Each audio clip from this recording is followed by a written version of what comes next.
வருகின்ற உங்கள் அனைவரையும் இந்த திருச்சி மண்டலத்தின் சார்பாக புதுக்கோட்டை, திருச்சி, பெரம்பலூர், அரியலூர் மாவட்டத்தின் சார்பாக உங்களை அன்போடு வருக வருக, எங்கள் கோரிக்கைகளை முதன்மையாக நிறைவேற்றி தருக, நீங்கள் தருகிற தேர்தல் அறிக்கையிலே பிரதானமாக திருச்சி இருக்க வேண்டும் என்று உங்களை எல்லாம் அன்போடு கேட்டு, எனவே வந்திருக்கிற உங்கள் அனைவரையும் இருகரங்கூப்பி வருக வருக என்று அன்போடு வரவேற்கிறேன். வணக்கம், நன்றி.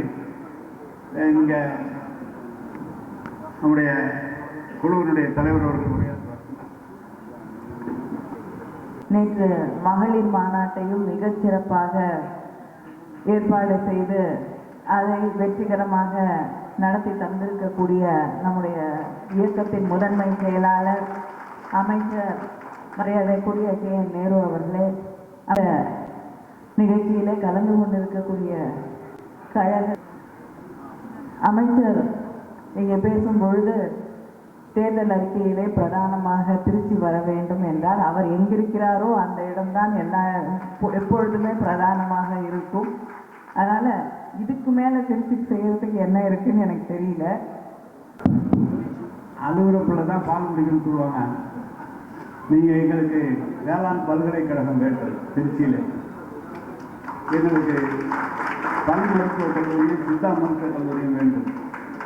அதை விட திருச்சி போக்குவரத்து நெரிசலாக இருக்கிறது. ஏற்கனவே மாண்புமிகு தமிழக முதல்வர் அவர்கள் உள்ளாட்சித்துறை அமைச்சராக இருந்தபோது ஸ்ரீரங்கத்திற்கு செல்வதைப் போல குடமுருட்டியிலிருந்து தடுப்பணையுடன் கூடிய ஒரு பாலம் வேண்டும் என்று கேட்டிருந்தோம்.